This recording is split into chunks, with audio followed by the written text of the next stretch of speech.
My friends, every once in a generation, the world pauses to take notice of something extraordinary. It doesn't always come from where the spotlights are fixed. It doesn't always rise from the capitals we expect. Sometimes it comes quietly from a nation that has learned to turn its struggles into strength, its history into hope, and its diversity into a source of unity.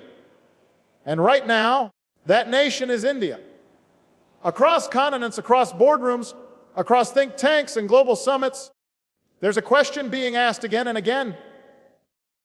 What exactly is India building? How has a country once seen as a developing nation suddenly become the place everyone's watching, the economy everyone's competing for, the partner everyone wants to align with?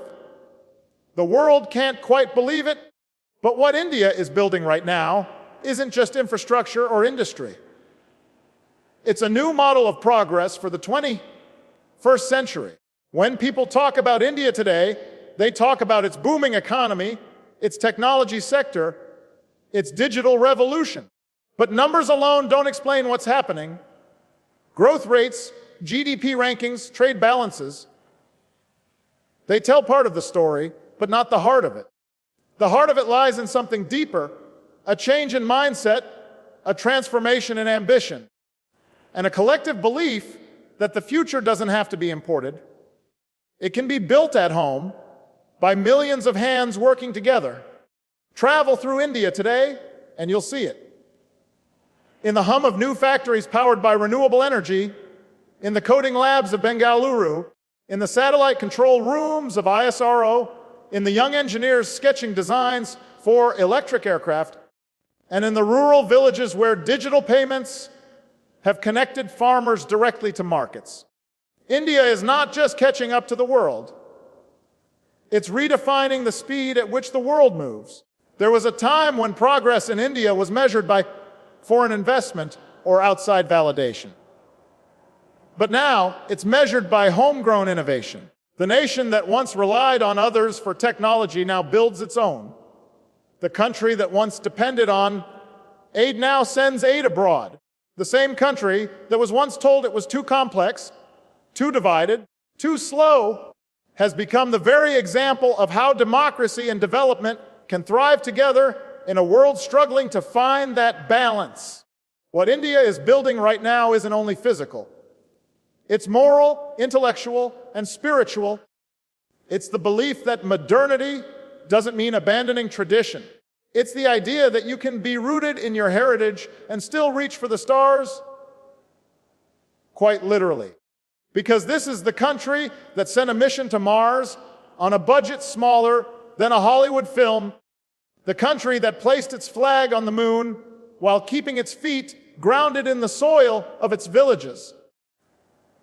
The world didn't see it coming because it wasn't supposed to happen this fast. India's rise wasn't meant to be so disciplined, so strategic, so united. The narrative used to be that democracy slows things down, that development requires control, that diversity breeds division.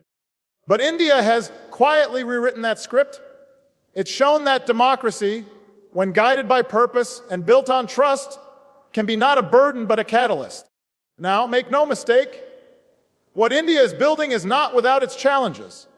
There are still roads to pave, inequalities to bridge, and systems to strengthen. But even within those challenges lies a remarkable truth. India doesn't deny its difficulties. It confronts them. It argues about them. It debates them. It wrestles with them openly, because that's what great democracies do. They don't silence dissent. They learn from it. What sets this moment apart is not just that India is growing fast. It's that India is growing differently. It's blending technology with humanity, scale with sensitivity. Look at the digital public infrastructure India has built. A unified system that allows even the poorest citizens to access banking, healthcare, and identification with the touch of a fingerprint. It's not just innovation for profit. It's innovation for inclusion. It's a lesson to the world that technology doesn't have to widen divides. It can bridge them. In a century where data is power, India is building a new kind of digital democracy, one where privacy and empowerment coexist, where citizens own their identity, and where the state serves, not controls. That is what has the world's attention. Because in a time when many nations use technology to monitor their people, India is using it to liberate theirs. And while others debate about clean energy, India builds it. From the deserts of Rajasthan to the coasts of Tamil Nadu, solar panels and wind turbines stretch across the landscape. This is a country that has understood something profound, that sustainability isn't charity, it's strategy. It's not about saving the planet for someone else. It's about securing the future for your own children. The world's fastest growing major economy is also one of its fastest in adopting green energy. That's not coincidence, that's vision. But what might surprise the world most isn't just India's technology or its economy, it's its character. Because true power doesn't come from the size of your army or the depth of your pockets. It comes from your ability to lead without dominating, to inspire without imposing. India's rise has not been about conquest, it's been about connection. Through trade, culture, and diplomacy, India has positioned itself as a bridge between East and West, between the global North and the global South, between tradition and innovation. In Africa, in Southeast Asia, in the Pacific, nations are turning to India not just for technology, but for partnership. They see in India a country that understands their struggles, that doesn't lecture but listens, that offers collaboration rather than control. And that is changing the balance of global influence in ways few could have imagined. India is not trying to be another superpower, it's trying to be something better, a responsible power. The world sees that in how it navigates crisis with calm, how it balances complex relationships, how it speaks not for domination, but for dignity. In an age of loud politics and louder leaders, India's approach, quiet, steady, focused, stands out. And perhaps the greatest part of what India is building right now is invisible. It's in the minds of its people, in the confidence of a young generation that no longer sees the West as the standard, but as a partner. In the creativity of students who dream of startups, not just jobs. In the determination of women who are leading companies, governing states, and commanding forces. In the awareness of citizens who no longer wait for change but create it. There's something deeply symbolic in the fact that India, once defined by scarcity, is now a hub of possibility. The same land that endured colonization, partition, and poverty has become the stage for innovation, ambition, and unity. That didn't happen overnight.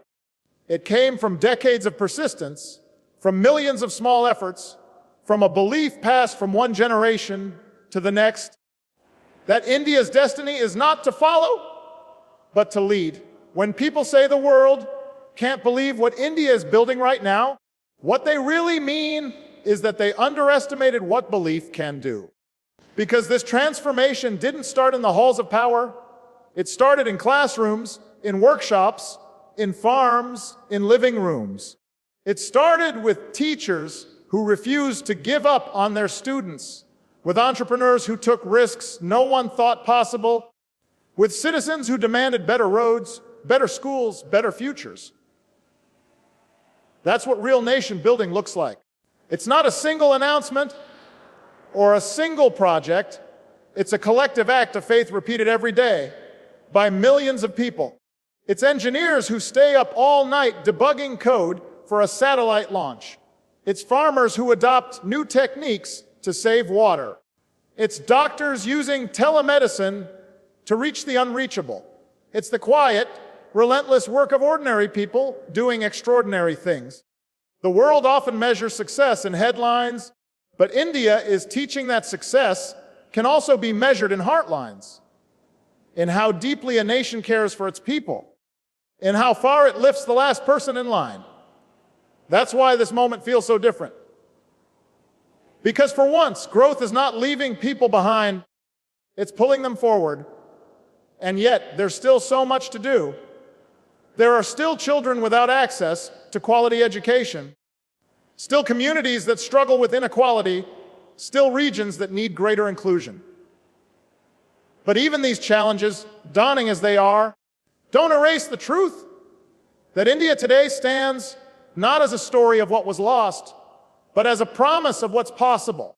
Every great nation has its defining moment, the period when its people decide whether to remain comfortable or to become great.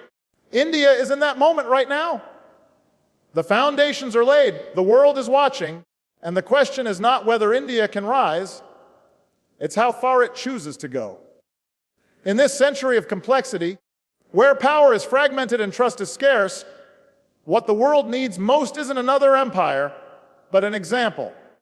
And India has the chance to be that example of how democracy and diversity can coexist, how progress can be both fast and fair, how growth can serve not just the few but the many. This is not about replacing one superpower with another. It's about reshaping the very idea of power, making it less about control and more about cooperation, less about fear and more about faith. India, with all its contradictions and complexities, is proving that greatness doesn't come from perfection, it comes from perseverance. So, when we talk about what India is building, let's understand that it's more than a story of skyscrapers or satellites. It's the story of a civilization that has rediscovered its voice, a people who have remembered their worth, a democracy that has found its rhythm again. The world can't believe it because such balance between tradition and technology, between ambition and humility, is rare. But for India, it's not a miracle, it's a manifestation of centuries of resilience, of the spirit that refused to bend, of a vision that believes the best way to lead is to lift. The world is finally seeing what India has quietly known all along, that progress built on purpose lasts longer than power built on pride. And as India continues this journey, as its light spread across the world, from the labs of its scientists to the startups of its youth, from its artists to its diplomats, it carries something powerful, the idea that a nation can be modern without losing its soul. The world can't believe what India is building because it's never seen a democracy of this scale rise with such discipline, compassion, and determination. But belief will catch up soon enough. Because what's being built here isn't just the future of India, it's a new chapter for humanity itself. Vision without discipline is just another dream waiting to die. Vision alone is powerful. It inspires, it moves people, it sparks revolutions of thought and ambition. But without the discipline to carry it forward, it becomes nothing more than an echo of what could have been. Discipline is the quiet architect of greatness, the invisible structure beneath every towering achievement. It transforms ideas into blueprints and blueprints into realities. While vision paints the horizon, discipline lays each brick that leads to it.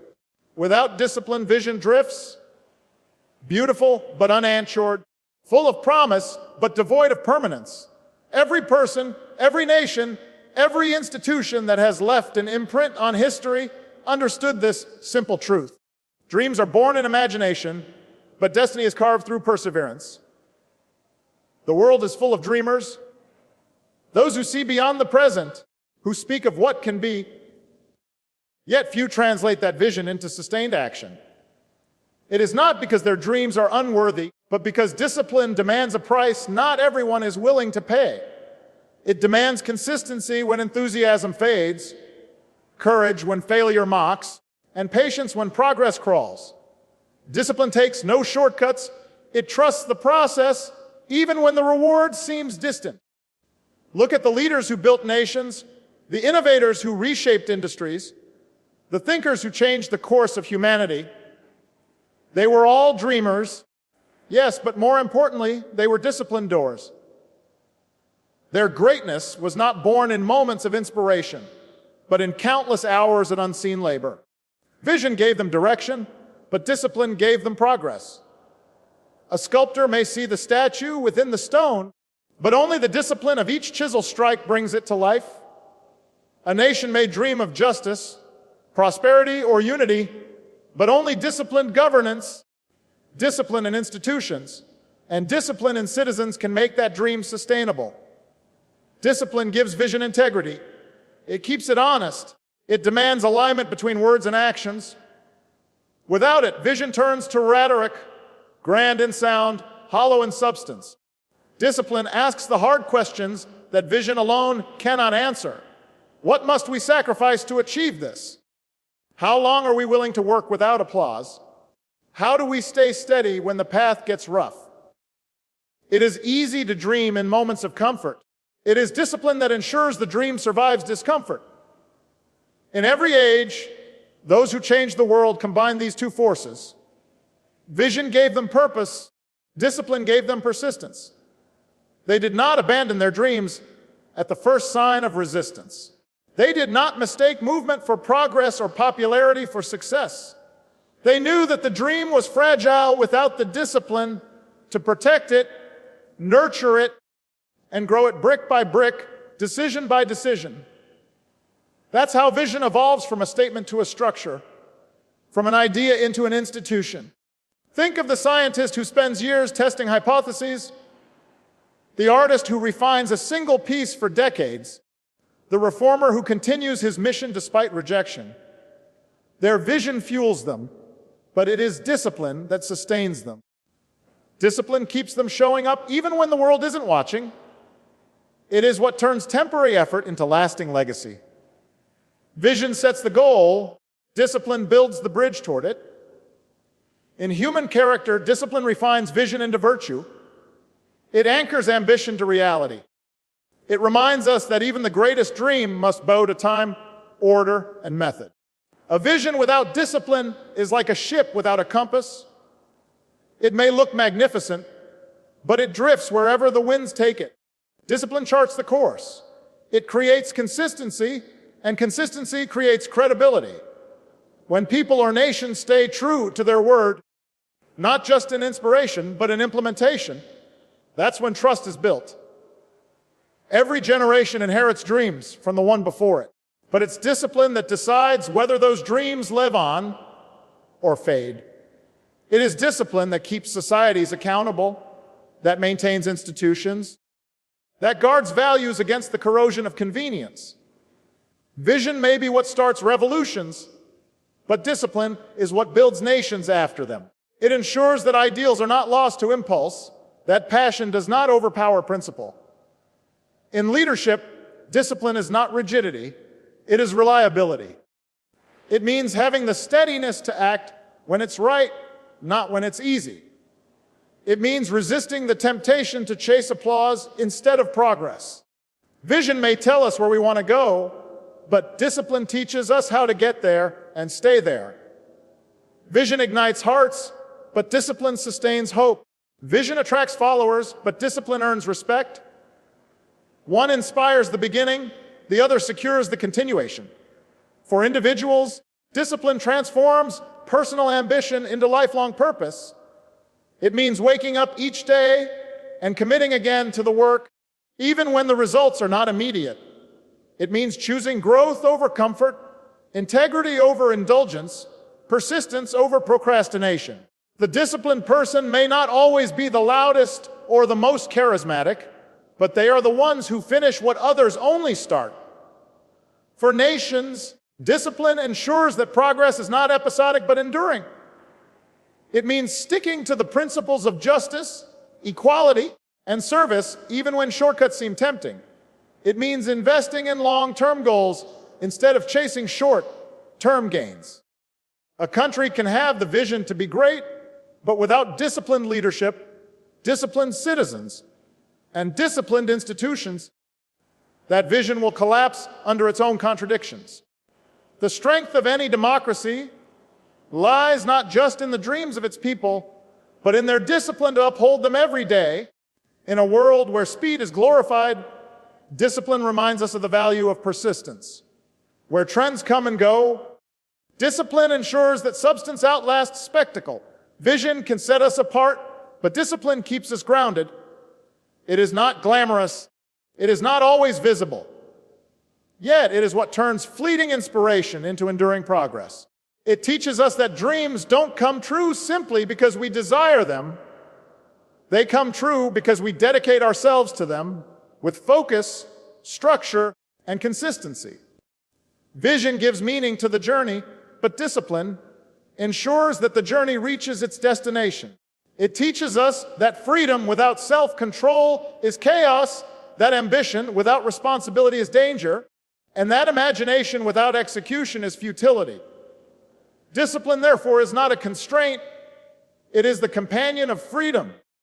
It turns potential into performance, intention into impact.